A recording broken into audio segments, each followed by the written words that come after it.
Rajkot junction plot આરોગ્ય કેન્દ્ર દ્વારા દર્દીઓને લૂથી બચવા માર્ગદર્શન આપવાની સાથે શાળાઓ તેમજ વિવિધ વિસ્તારો શેરીઓમાં પોસ્ટર્સ દ્વારા લૂથી બચવાના ઉપાયોથી લોકોને માહિતગાર કરવામાં આવી રહ્યા છે। આરબીએસકે મેડિકલ ઓફિસર ડોક્ટર રાજવી કાનાબારે હીટવેવના લક્ષણો, તકેદારીના પગલાં વગેરે અંગે જાણકારી આપી છે।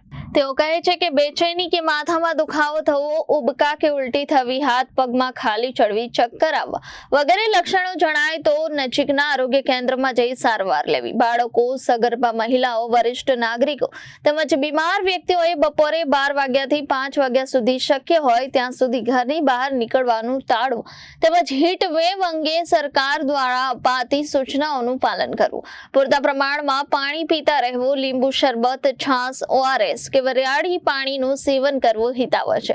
ઉપરાંત બપોરના સમયે તરબૂચ, ટેટી, દ્રાક્ષ, અનાનસ, કાકડી જેવા ફળો આરોગી શકાય। ઘરની બહાર નીકળવાનું થાય તો આખું શરીર ઢંકાય તેવા વજનમાં હલકા વસ્ત્રો પહેરવા જોઈએ।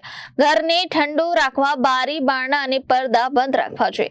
ડોક્ટર રાજવીબેને વધુમાં કહ્યું કે જંકશન પ્લોટ આરોગ્ય કેન્દ્રમાં દરરોજ 200 થી વધુ દર્દીઓ નિદાન માટે આવે છે। આ તમામ દર્દીઓને લૂથી બચવા શું કરવું જોઈએ તેની જાણકારી આપવામાં આવે છે। હું ડોક્ટર રાજવી કાનાબાર આરબીએસકે મેડિકલ ઓફિસર તરીકે જંકશન પ્લોટ આરોગ્ય કેન્દ્રમાં ફરજ બજાવું છું।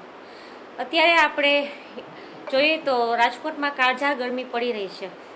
પારો 42 થી 45 ડિગ્રીની વચ્ચે ચાલી રહ્યો છે। તો એના બચવા માટે આપણે શું કરવું જોઈએ ને આપણને લૂ લાગી છે તો આપણને ખબર કેવી રીતે પડે કે એના લક્ષણો શું છે, એના વિશે આપણે થોડી ચર્ચા કરીશું। બેચેની થવી, માથામાં દુખાવો થવો, ઉલટી ઓબકા થવા, હાથ પગમાં ખાલી ચડવી, ચીડચીડિયા થઈ જવું, આમાંથી કોઈ પણ લક્ષણો જણાય તો તાત્કાલિક આપણે આરોગ્ય કેન્દ્રનો સંપર્ક કરી ત્યાંથી આપવામાં આવતા ORSના પેકેટ્સ લેવાના છે। કેવી રીતે ORS બનવું ત્યાંના મેડિકલ સ્ટાફ દ્વારા શીખી ORS ચાલુ કરવાના છે।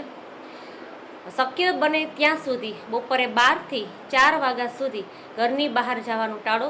જરૂરી કામકાજ હોય તો જ ઘરની બહાર જવાનું રાખો। આખી બાઈના હલકા રંગના કપડાં પહેરો, ચુસ્ત ટાઈટ કપડાં ના પહેરો, ઢીલા કપડાં પહેરો। ઘરના બારી બારણા છે, પડદા છે બંધ રાખો કે જેને લીધે લૂ ઘરમાં લાગે નહીં। શરીરના પૂરતા ઢકાય એવા ઢીલા હલકા રંગના કપડાં પહેરવા। Bureau report Janadesh news, Rajkot.